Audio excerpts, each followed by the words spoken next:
He's telling the story. But, legend has it that there's stuff hidden underwater in those cliffs. So it's flat. You can see how flat it is because this was the original floodplain of the Tennessee River before TVA came in the 1930s and developed a series of dams and reservoirs. This area would flood constantly, and of course that brought that rich river soil that was so important for agriculture. That's the original sanctuary built in the 1840s. So there were no major battles here during the Civil War. There were skirmishes, but because of its strategic position on the river and so close to the Tennessee campaign, Florence was constantly occupied by one side or the other. So stressful to the residents here because you never knew who would come to your door, take your animals, take your food, take your stored goods, take over your house. It was very traumatic. And it took Florence a long time after the war to kind of regroup and become a thriving town once again. The online bookseller Books A Million, he's from Florence. The first Books A Million retail space was in downtown Florence. So when Mr. Anderson got rich and made it big, he went to New York City, got an apartment in the Trump Tower, became friends with Donald Trump. And when Florence wanted to build a new library, of course, they naturally turned to Joel Anderson, who's a strong community supporter.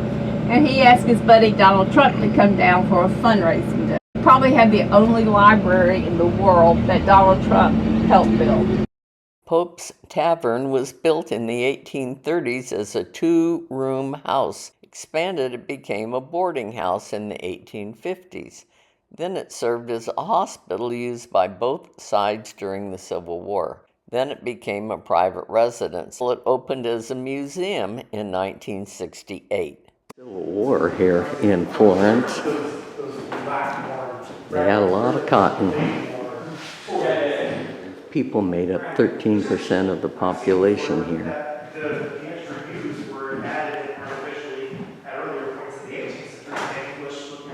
In 1860, there were about 500,000 free African Americans in the U.S., about 10% of the entire black population.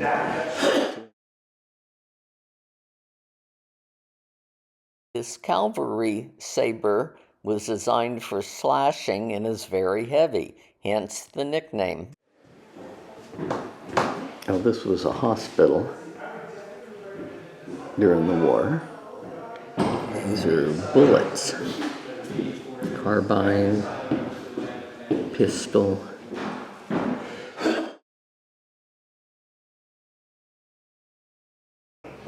To the east of it, and he was arrested by civil riot.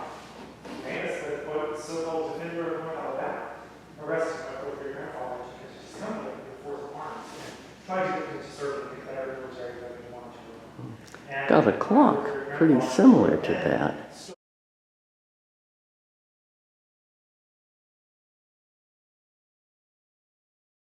Food preservation in the 19th century. They made beef jerky, they preserved things with salt, and they had spring houses below ground and cool water, keeping things kind of cool. And that's for grinding coffee.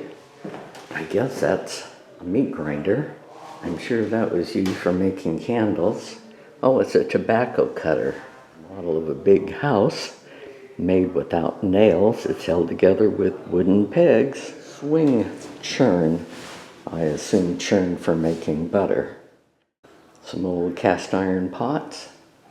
There's a display in this small little building, outbuilding next to the big house, about slavery and cotton production here in Florence, Alabama.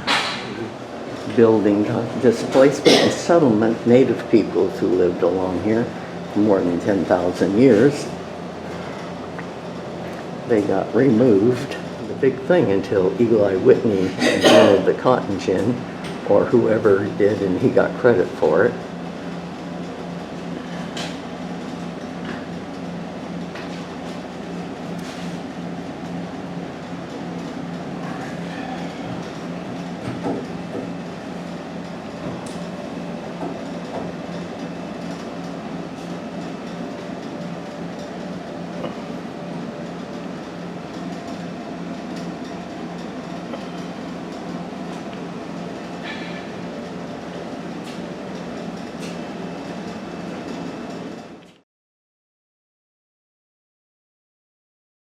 how they weighed the cotton.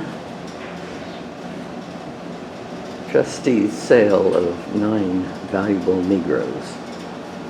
$50 reward for a runaway one. There's a bunch of cotton, a bale. This is clean cotton. And here's a spinning wheel. Cotton, and you spin it and you turn it into thread. 3 black people not allowed to learn to read or to go to school. White people who did teach some blacks, but they were likely to get in trouble if they got caught. The blacks wore coarse cotton cloth. Whites had a little better, and they got some plaid. The affluent could afford smooth printed cotton fabric, floral pattern known as chintz, or small floral or geometric patterns known as calico. Been on the bus 20 minutes from Florence, and we are back on the Natchez Trace Parkway.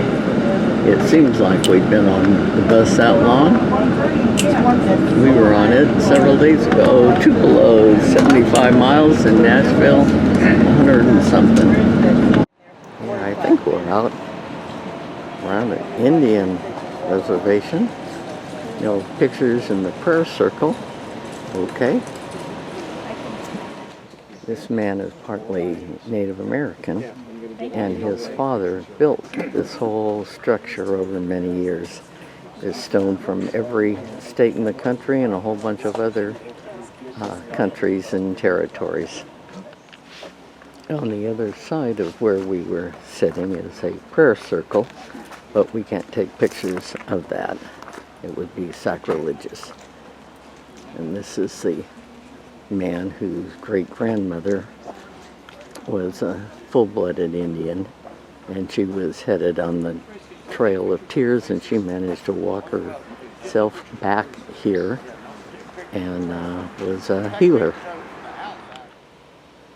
People have left things here on purpose. One man had something from Vietnam, and after coming here he found peace and he left it here. His father did this over many years. It goes way back down there.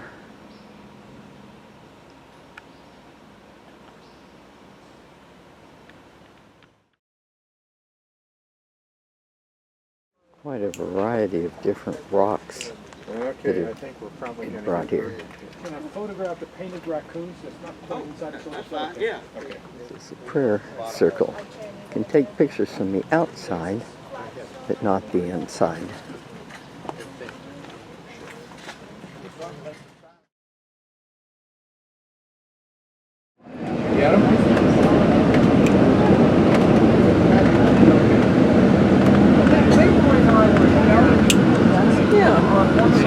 Goes way back in here that this man's father stacked that long ways. Wow, they keep going, and it ends.